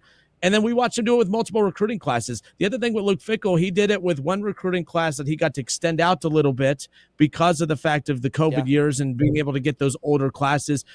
He has not been able to prove that he can coach other recruiting classes to higher depths. I've always said that. I'm like, I'm impressed with coaches are riding a hot streak. Are they riding the coattails of a good recruiting class, though? Can you do it over? That's why Dayton fans were always mad at me during the Archie Miller era. I'm like, look, Archie Miller, he won, obviously, with the Kendall Pollard and the Scoochie Smith group, but when he lost that group, he went to Indiana. He didn't succeed. He failed. He's failing at Rhode Island right now. He has not proven that he can win with a recruiting class that does not have Kendall Pollard and Scoochie Smith in it. And I wonder if that's Luke Fickell as well. Could that be the same fate for him? I don't know. For me, I'll pick Cronin, but I don't think you can go wrong with either. Both brought both programs to high levels of which you want to see both programs return to that scale, of course. The chat's getting on my case right now because I compared a Sweet 16 to a Final Four. That's not what I think I've been very clear. The college football playoff, making that is better probably for the program or better for the school. You prefaced it with that. Yeah, I think I said that. I'm not comparing. Jacob asked me what would I get that level of excitement for. I've made one. The Bearcats basketball program has made one Sweet 16 in seemingly my lifetime. So I think having Wes Miller take a team to a Sweet 16 would get me to a similar level of excitement. Sure, no doubt about it. I thought that was a very reasonable answer. I mean, I don't think I was that crazy on that one. I openly said that making a Final Four in football is what I would want. That's why I would want Luke Fickell over Mick Cronin. Right. Fair enough. All right, we have one more segment to go, really, for both radio and stream today because we had a little pause while we were getting the camera figured out for Tommy Thrall. But I will step away for a few moments. Which is more likely? We'll close out with an NFL conversation. Which is more likely, the Commanders to knock out the Lions in the NFC divisional round or the Texans and C.J. Stroud to do the unthinkable and knock off the Kansas City Chiefs in the AFC divisional round? Which one's more likely? We'll close out the show when we come back.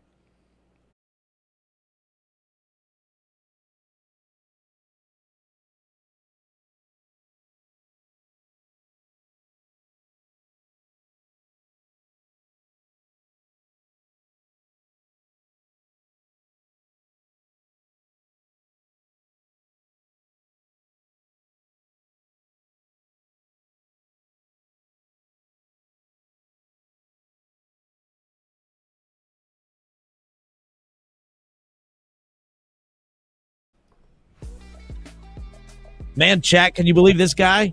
You believe Elliot? Can't believe he brings these takes to the show. I mean, what's with this guy? Am I right? No. Yeah. So, Kenner, you should have seen. If you have time today, go take a look under that Bengals draft graphic and see some of the comments under there.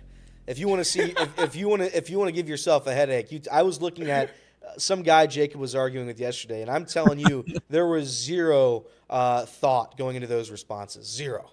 And it was just crazy. It is funny when draft season rolls around, and not to derail the buy or sell segment, but it is funny when draft season rolls around and NFL fans start talking about college players. Yeah. And it's just very, very clear who the NFL fans are. Correct. Because it's just, the 6'5", 300-pound edge rusher is better than the guy that's a little undersized, no matter about anything else. Like, just stuff like that. It's very funny to watch draft discussions with people that just obviously don't, watch college football. It's only mid-January. You get. Man, I'm so excited. I'm so excited. Also, we're in March and into April. But nonetheless. All right, we wrap things up. What's more likely? Look, with NFL playoffs divisional round coming up, I think we all agreed. I was super jacked. I love the wild card weekend just because there's so many more games, and you sit back, you watch great football, and then there's college football playoffs on top of it. I thought the wild card round was a kind of a dull, just kind of a dud. But I'm more excited. Yeah, the divisional round is going to be great. And I'm very intrigued by both one seeds out of both divisions, both the AFC and NFC. The Chiefs, no surprise, trying to get back to the AFC Championship for the 400th year in a row. What's the streak that they're on right now? Yeah. Do we know right off the top of our heads? Sorry, guys, my bad. I don't know off the top of my head. It's about, I think 400's right. Yeah, it's rounding up a little. But the Lions, the Texans have their work cut out for them. I thought that the Chargers were the most equipped to be able to go at Kansas City just because I thought the defense, the coaching, and Justin Herbert being a top-level quarterback in the league. I know he didn't play like it. That's an argument for another day. But I look at the Texans, and I also forget that coming into the season, I remember coming into the season, I was super high on the Texans. I know you guys were kind of waving the flag of the regression part, and I always laugh. I'm like, well, if regression is still winning your division, still making the playoffs, and winning a playoff game, regress it up, baby. But the Texans, though, it doesn't matter because they find themselves going up against the Chiefs, and the same question mark still exists for the Texans at this point. What's more likely, the Texans knocking off the Chiefs, or if you look over and see the Commanders, who are a very intriguing team, I think this year's version of last year's Texans, what's their shot against the Lions? Who has a better chance? What's more likely to happen, the Lions getting upset or the Chiefs getting upset? This question puts me in a blender because the upside of the Commanders is much higher than the upside of the Texans. 100%. But I believe in a Chiefs stinker way more than I believe in a Lions stinker. Really? Exponentially more. I mean, just the fact that the Lions, with all these injuries, have been able to roll, and obviously the Vikings didn't look great in their playoff game, but they beat a 14-win team in Week 18 with ease. And the Chiefs, I mean, even though they're 14-2, 15-2, and they just haven't looked great. And that's crazy to say with the number one seed playing at home, back-to-back Super Bowl champions, but I just believe in a Chiefs stinker more than I believe in a Lions stinker. So I'm going to say the Texans have a better chance. But the Commanders are a much better team than the Texans are, so it's a tough question. I think the Texans' offense is pretty underwhelming, and that's going to be tough to beat going up against it's going to be tough to beat a tough defense like the Chiefs have. I think the Commanders and the Lions, that's a shootout. I mean, Jaden Daniels, I think 3 games this season, first rookie quarterback ever to have 3 games where he didn't punt the football. And I think there's a chance that the Commanders' offense stays out on the field enough to keep the Lions at bay. I think there's a chance. I mean, they dominated a time of possession that game against the Buccaneers. I think if Jaden Daniels plays like he did in that game, if the Commanders played like they did in that game, yeah, I do think the Commanders win. I think there's a better chance that the Commanders take down the Lions than the Texans beating the Chiefs. I see no world where the Chiefs lose to this Texans team.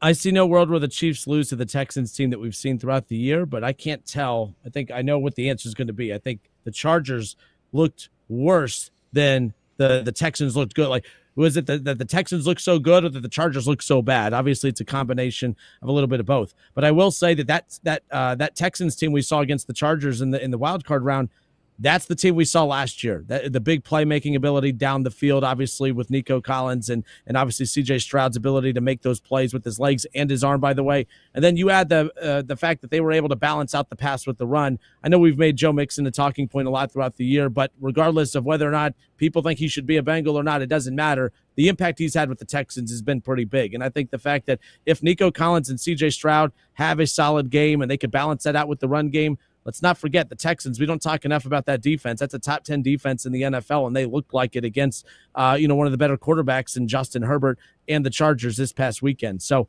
look, it's unlikely. These are both solid lines for both 1 seeds. They're both expected to win and win handily. I like the Commanders' chances to beat the Lions, but I'm going to roll with the Texans. I was high on the Texans coming in, and that Texans team I saw against the Chargers is the Texans team I expected to see throughout the season.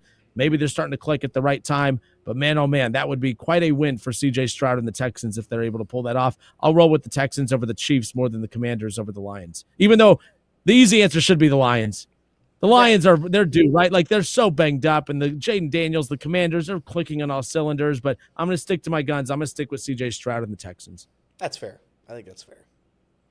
To be fair, anything to wrap? 1 seed's losing. I agree. I think fair the enough. Lions and the Chiefs are going to win if we had to go that far.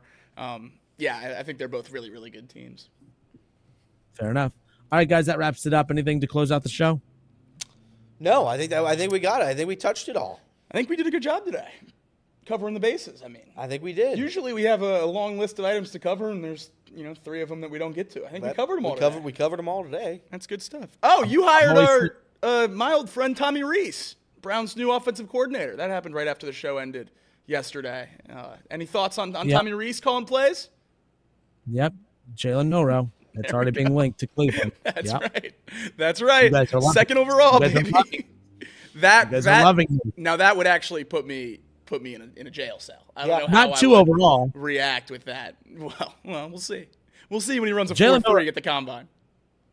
So, oh God, not another. We're gonna have another Richardson situation where it's just so physically imposing that's why we have to go that route. I'm telling you, he's gonna bench 225 like 14 times, and everyone's gonna be like, "Oh, we're gonna forget he can't play quarterback."